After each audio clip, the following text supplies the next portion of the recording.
Отдан приказ готовиться к войне. Спецслужбы в повышенной готовности. Путин срочно направляет помощь. Открытие нового фронта. Штурм командного центра ВСУ в центре Киева. Военные готовы отбить атаку. Разгромное обвинение в адрес главы государства. Генерал пошел против президента. Анонс большой войны. Официальное условие Москвы Западу. Лавров обратился к Европе. Решение Кремля озвучено. Заявление Зеленского о ликвидации Путина, устранение президента РФ. Британский журналист задал вопрос, готов ли Киев пойти на такой шаг. Ответ Банковой. Жесткий торг за закрытыми дверями. Москва и Киев делят Донбасс. Территория без армии и с новой администрацией. Кто может управлять землями Луганской и Донецкой областей? Детали.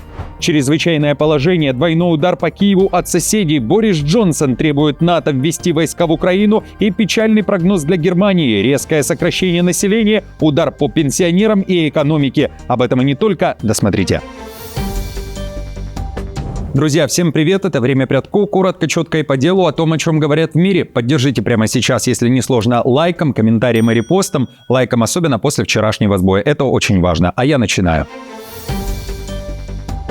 Сбили мужчину автомобилем и первыми занялись рукоприкладством. Украинский футболист, которого исключили из команды за удар по лицу представителя ТЦК, впервые заговорил. Его сообщение в соцсетях появилось после заявления полиции Киевской области, которая арестовала 24-летнего парня. Согласно данным полиции, именно футболист провоцировал конфликт и начал махать кулаками. За это теперь светит до 5 лет ограничения или лишения свободы. Сам же Даниил Колесник уверяет, что он увидел неправомерные действия представителей ТЦК, вступился за мужчину, а сам защищался, когда военные начали применять силу. Колесник опубликовал более детальное видео и уверяет, что сам пришел в полицию и во всем признался. Он готов извиниться, но требует объективного расследования. И заявляет, что не готов мириться с тем, что под прикрытием военного статуса представители ТЦК используют силу против безоружных граждан. Я не нападал, а лишь защищался от неспровоцированной агрессии.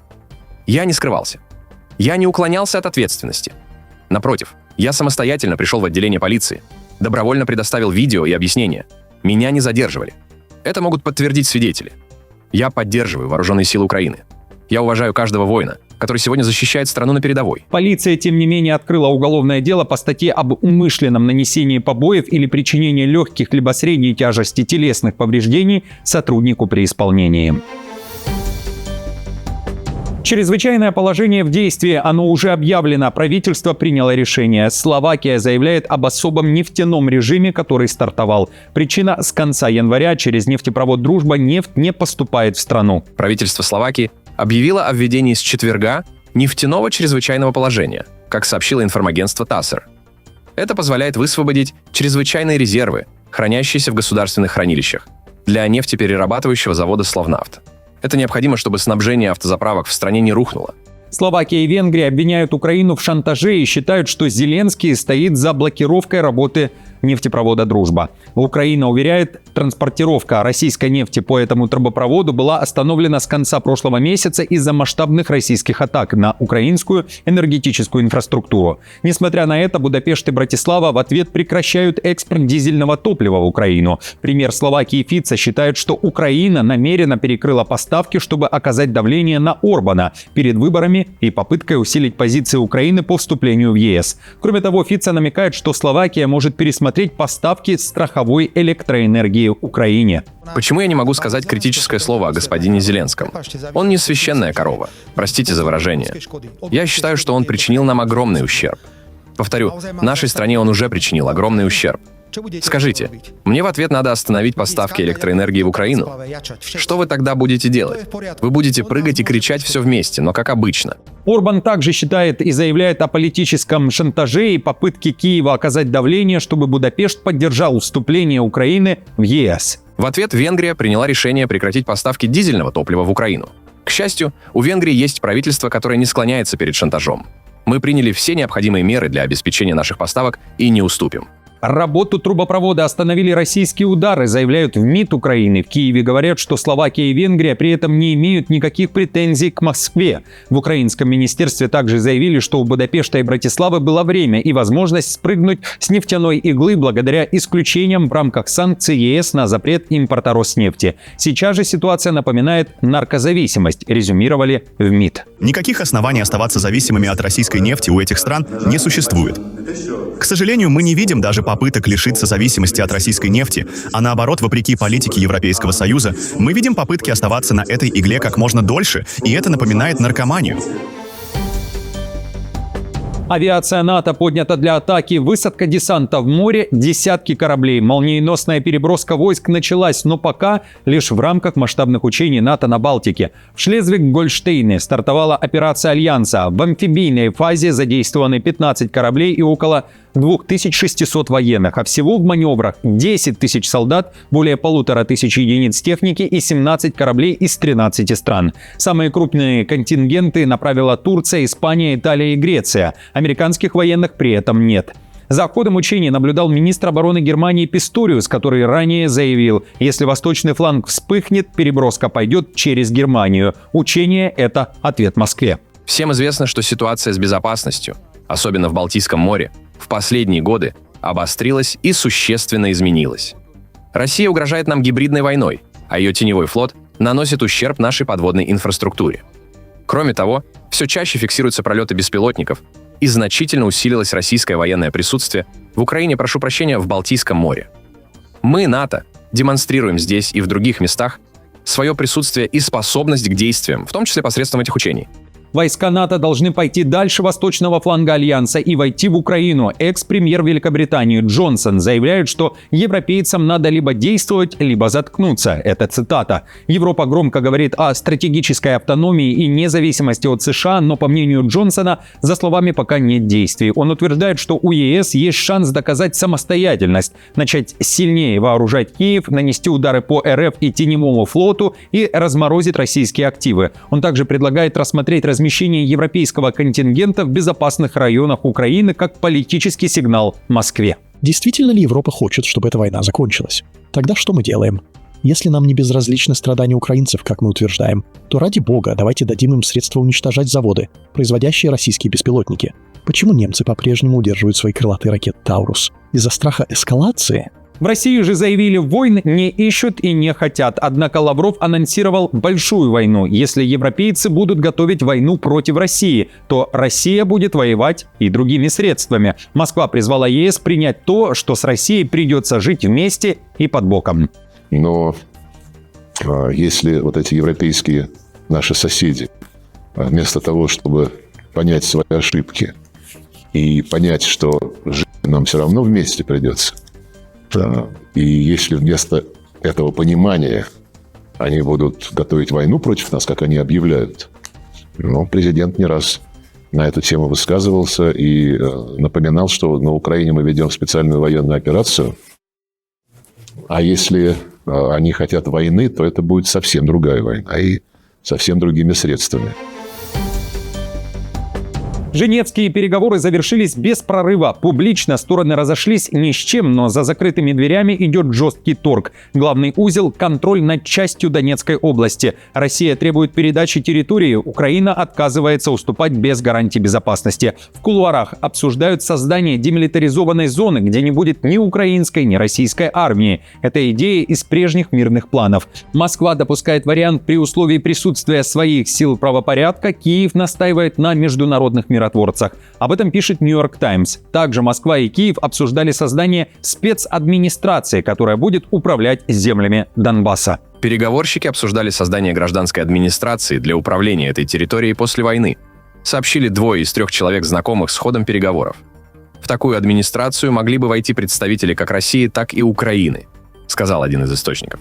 Однако он отметил, что стороны очень далеки от какого-либо соглашения. Трамп делает ставку на дипломатию без дипломатов, также пишет Нью-Йорк Таймс. Переговоры в Женеве провели не Госдеп и не Совет нацбезопасности, а зять Трампа Кушнер и Стив Уитков. Люди сделок, а не карьеры дипломатов. Авторы материала пишут: ставка Трампа – личная дипломатия и давление. При этом западная разведка считает, Путин уверен в своей победе. На Мюнхенской конференции по безопасности участники отмечали, что Россия заинтересована в переговорах, но не спешит подписывать соглашение.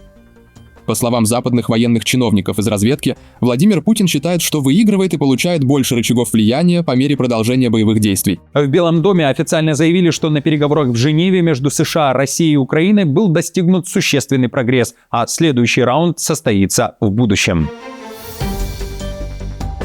Разгромное обвинение Зеленскому. Штурм командного центра ВСУ и военные в центре Киева готовы отбить атаку. Скрытый конфликт на самом верху власти стал публичным. В Украине обсуждают признание бывшего главкома ВСУ Залужного, которого считают главным соперником Зеленского на возможных выборах президента. Он впервые публично заявил о глубоком разрыве с Зеленским и рассказал, что в 2022 году десятки сотрудников СБУ пришли с обыском в его штаб. Инцидент, который он считает актом запугивания со стороны Банковой. СБУ отрицает сам факт обыска, но признает, что адрес фигурировал в расследовании. О накале Залужный рассказал в интервью Associated Press. Вот что он говорит о нападении на командный центр ВСУ в Киеве.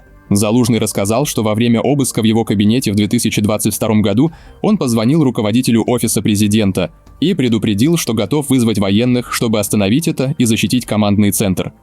«Я буду с вами бороться» и уже вызвал подкрепление в центр Киева для поддержки. Зеленский виноват и в срыве контрнаступления 2023 года. Об этом также заявил Залужный. Экс-главком ВСУ уверяет, что его план единого удара был размыт из-за нехватки ресурсов и рассредоточения сил. Залужный утверждает, что план, который он разработал при помощи партнеров по НАТО, провалился потому, что Зеленский и другие чиновники не выделили необходимые ресурсы. Первоначальный план предусматривал сосредоточение достаточных сил в один кулак, чтобы освободить частично оккупированную Запорожскую область, где находится важная атомная электростанция, а затем продвинуться на юг к Азовскому морю.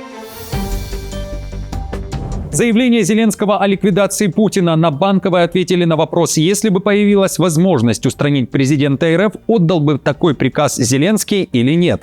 Резонансный вопрос прозвучал в программе журналиста Пирса Моргана. Зеленский фактически дал понять: дело не в одном человеке, ведь в системе может появиться такой же, а устранение не решит проблему и лишь может спровоцировать хаос. Он провел параллели с собой и заявил, что на него самого неоднократно готовились покушения, но даже удары по энергетике и попытки дестабилизации не сломали страну. Наоборот, только усилили сопротивление. По его словам, президент лишь один из институтов. В целом, Зеленский очень витиевато ответил на этот вопрос, не дав четкого ответа. В целом, уверяет, что Путину он не доверяет, а возможная встреча с ним – это не про доверие, а про способ остановить войну. Кроме того, признался, что по военной части переговоров, особенно по механизму мониторинга возможного прекращения огня, Россия и Украина продвинулись заметно дальше, чем по политическим вопросам, где все упирается в территорию. Но, опять же, я думаю, что это было бы неумно, потому что, как я уже сказал, удары по нашей энергетике не сломали нашу страну.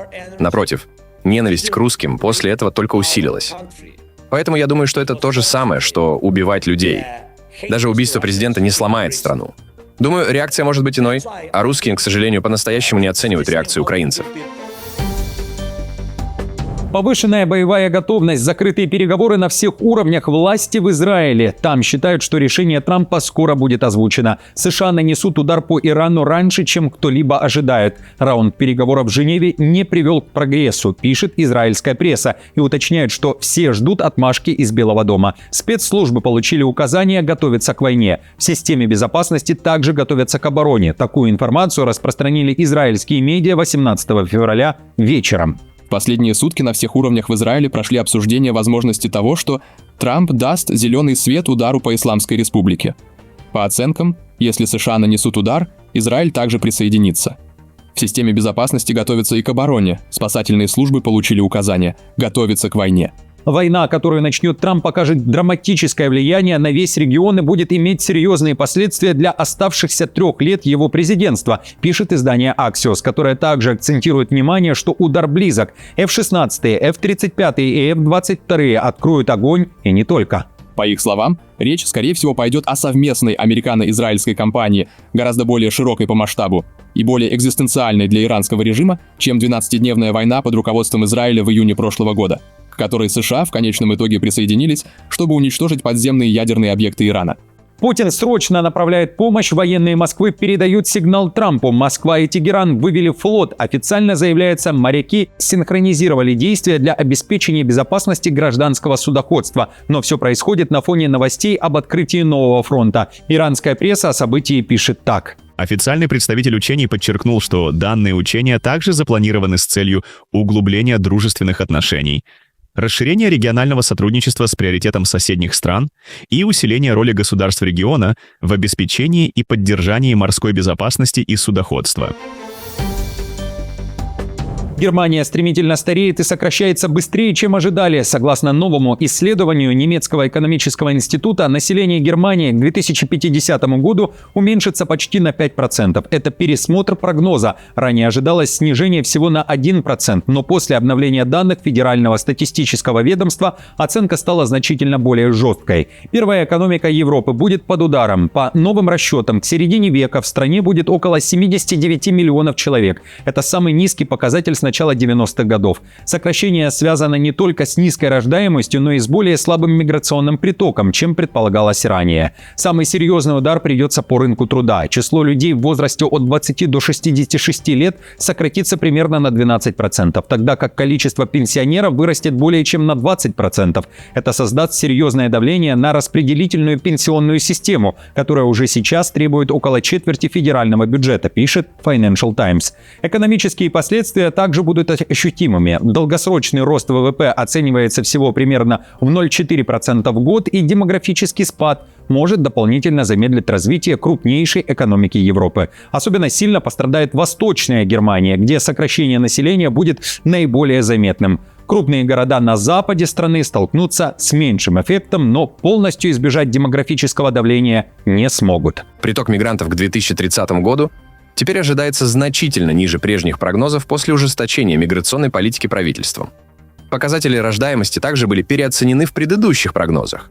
Новые данные указывают на то, что в 2030 году родится на 150 тысяч детей меньше, чем предполагалось ранее. Друзья, на этом все. Вновь и вновь говорю вам всем спасибо за вашу поддержку, хороших новостей, дня и настроения. И до встречи уже завтра.